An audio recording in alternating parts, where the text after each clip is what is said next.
Hello दोस्तों। आज हम वन पंच मैन की ऐसी फैन मांगा को डिस्कस करने वाले हैं जो कि यार सच में काफी ज्यादा तगड़ी और मजेदार है, जिसमें साइतामा का सामना होता है एक गॉड से। If you like this keep watching.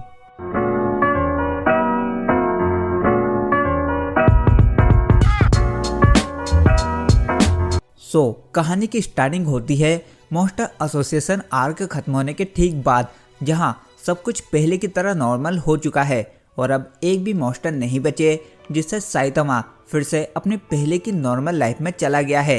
दूसरी ओर जेनोस तो अभी भी अपनी बॉडी में मॉडिफिकेशन करवाया जा रहा है एंड वहीं गारो भी साइतामा से हारने के बाद फिर से अपनी ह्यूमन बॉडी में आ गया है एंड अपनी हेयर स्टाइल भी चेंज कर ली है एंड उसे अब कुछ अच्छे से याद भी नहीं है, लेकिन वो भी खुद को फिर से ट्रेन कर रहा है, वो भी बेंग के अंडर। देन इसके बाद हमें गॉड के बारे में थोड़ी सी इन्फॉर्मेशन दी जाती है, जिसमें हीरो एसोसिएशन के अकॉर्डिंग एक इंटर डायमेंशनल एंटिटी है जिसके अंदर infinite cosmic dust, infinite stars and infinite solar system समाये हुए हैं। तो अब आप खुद ही इमेजिन करके देखो कि ये कितना ज़्यादा पावरफुल होगा, और ये कई बार ह्यूमन के कांटेक्ट में भी आकर उन्हें अपनी पावर दी है तबाही मचाने के लिए, जिसका सबसे अच्छा और बड़ा उदाहरण है कॉस्मिक गारो। अब इसके बाद हमें अर्थ के हालत भी बताए जाते हैं कि कैसे मॉन्स्टर एसोसिएशन हार तो गई है, लेकिन पीछे छोड़ गई है ये तबाही, जिससे सभी लोग धीरे धीरे रिकवर हो रहे हैं और अपनी नॉर्मल लाइफ में वापस लौट रहे हैं, क्योंकि उन्हें मारने के लिए अब कोई मॉन्स्टर तो बचा नहीं। इसके बाद हम बेंग और गारो को आपस में ट्रेनिंग करते हुए देखते हैं, जहां बेंग इतना बूढ़ा होने के बाद भी उसके माथे पर एक भी पसीने की बूंद नहीं दिखती है। वहीं गारो तो पूरा पसीना पसीना हो जाता है, जिसे देखकर मैं तो क्या खुद गारो भी शॉक हो जाता है और वहां से निकल जाता है एंड सोचने लगता है कि अब उसका गोल क्या है। अब वो वापस ह्यूमन बॉडी में तो आ चुका है, तो आखिर अब वो आगे करे क्या। और यही सोचते सोचते उसकी नजर पड़ती है भीड़ में खड़े एक टकले पर, और वो उसे देखते ही समझ जाता है कि ये वही इंसान है, ये वही है जिसने मुझे हराया था। और ये बात उसे याद आती है साइतामा के टकले को देखकर। खैर इसके बाद गारो साइतामा का पीछा करने लग जाता है, सेम उसी तरह जैसे पहले जेनोस करता था, ये सोचकर कि उसे साइतामा से कुछ सीखने को मिलेगा। लेकिन यहाँ साइतामा तो भाई साहब गेम खरीदने में बिजी रहता है, क्योंकि उसे किंग को हराना था। अब साइतामा भले ही रियल लाइफ में कितना ही ताकतवर क्यों ना हो, लेकिन वो गेम के अंदर हमेशा किंग से हारते ही रहता है। इसीलिए अब वो ऐसी गेम खरीदने आता है जिसके मूव्स उसे पहले से ही आते थे और वो उसके चीट कोड भी जानता था।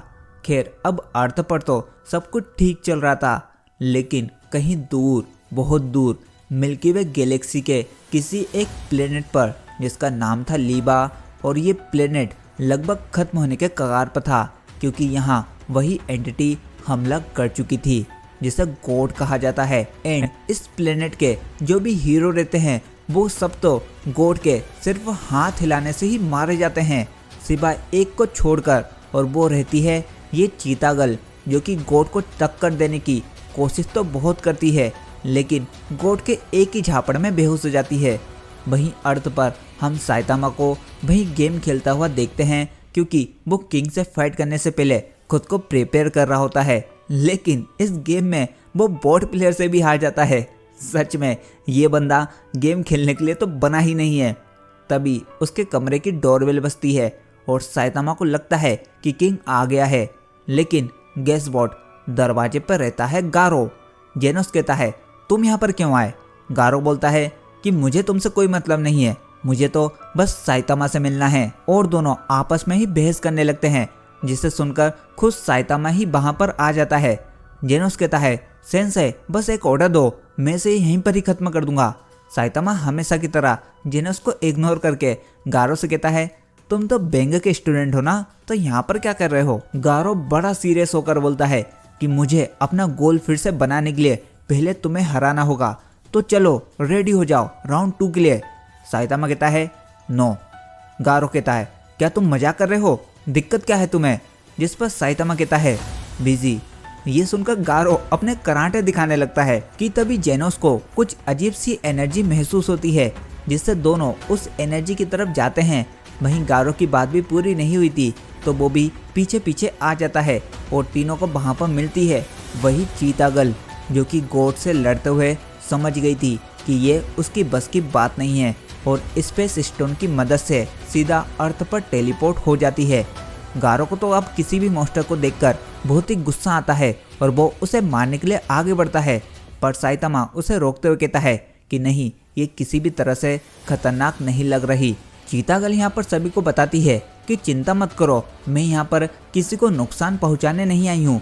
असल में मैं किसी और प्लेनेट से हूँ और यहाँ पर एक बहुत ही पावरफुल एंटिटी से बचते हुए आई हूँ। और बताती है कि कोई एक एंटिटी है जो कि हमारे मिल्की वे गैलेक्सी में घूमकर प्लैनेट्स को तबाह कर रहा है, जिसे हम गॉड कहते हैं। और समझाती है कि कई सारे यूनिवर्स होते हैं जिन्हें मल्टीवर्स कहा जाता है और ये सभी किसी एक पार्ट से कनेक्टेड होते हैं जिन्हें ब्लैक होल कहा जाता है, जिसके अंदर से कोई सी भी चीज़ बाहर नहीं निकलती है। लेकिन क्या पता कैसे ये गॉड्स उन ब्लैक होल को यूज़ करके एक यूनिवर्स से दूसरे यूनिवर्स ट्रेवल कर लेते हैं। और तुम्हारा प्लेनेट भी अब खतरे में है क्योंकि इन्होंने कई सारे यूनिवर्स के प्लैनेट्स को पहले ही तबाह कर दिया है, जिसमें से हाल ही में अब मेरा प्लेनेट भी शामिल हो गया है।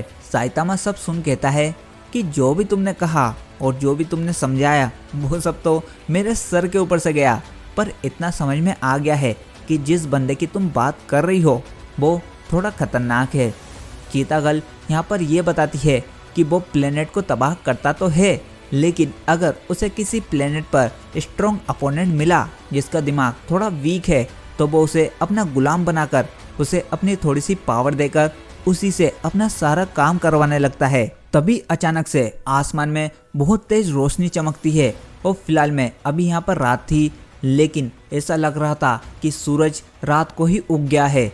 और इसे देखकर चीता गर्ल कहती है कि वो आ गया, फाइनली गॉड आर हियर। और इसी के साथ ये चैप्टर यहीं पर ही खत्म हो जाता है। अब अगर आप इसका अगला चैप्टर मिस नहीं करना चाहते हो तो चैनल को अभी सब्सक्राइब करके बेल आइकन को ऑल पकड़ लो।